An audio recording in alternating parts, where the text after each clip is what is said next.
People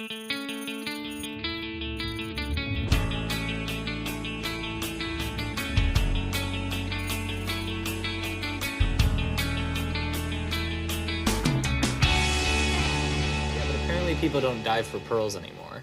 What's up, guys? Not much. Just talking pearl hunting. Well, okay, Kino is a pearl diver, but Tyler is saying that they don't do that anymore. Yeah, I read that pearl hunting died out in like the early 1930s.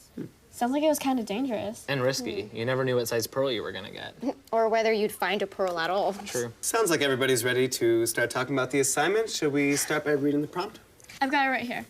In the epigraph to the Pearl, John Steinbeck writes that the following story is a parable, a story told to illustrate a simple moral lesson in an essay of 300 to 400 words. Identify the major themes and ideas that Steinbeck introduces.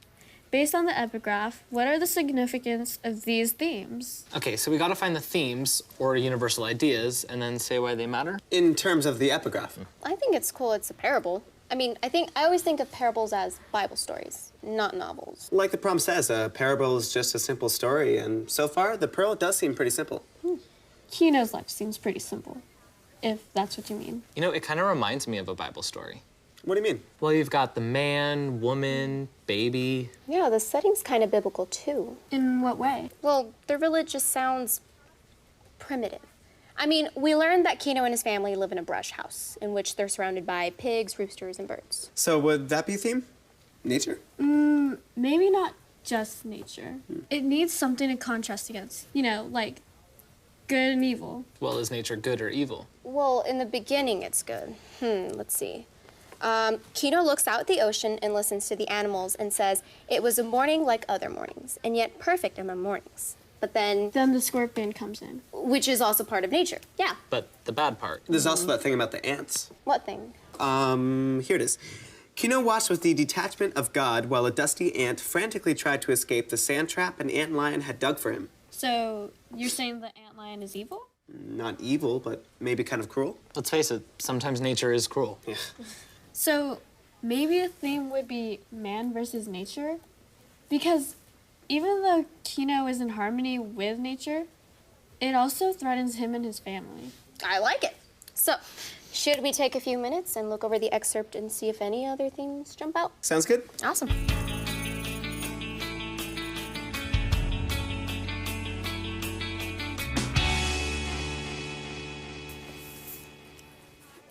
What's the deal with the songs? I noticed that too. The song of family, the song of evil?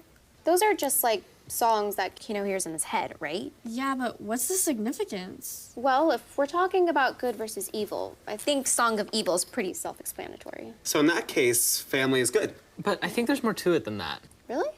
It seems so obvious. That's kind of the point though, right? It's almost too obvious. You lost me. Look at the epigraph. Steinbeck writes, "As with all retold tales that are in people's hearts, there are only good and bad things and black and white things and good and evil things and no in-between things." So, Seeing things in black and white might make the world clear, but it can also be dangerous.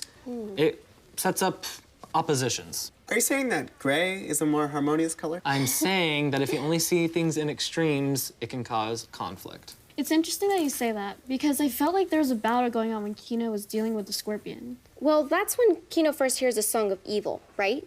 When he sees a scorpion moving towards his kid. It says, "In his mind, a new song had come, the song of evil, the music of the enemy, of any foe of the family, a savage, secret, dangerous melody." And underneath, the song of the family cried plaintively. Susie's right. There's a battle going on inside Kino. Wait, did anyone look up plaintively? Nope, but I got it right here. Aha. Plaintively, expressing suffering or sorrow. So even before a scorpion bites Kino's baby, Steinbeck's telling us that a theme of this story is going to be love of family versus threats to family. Sounds good. Should we take 5 and reread it? Sure. Yeah.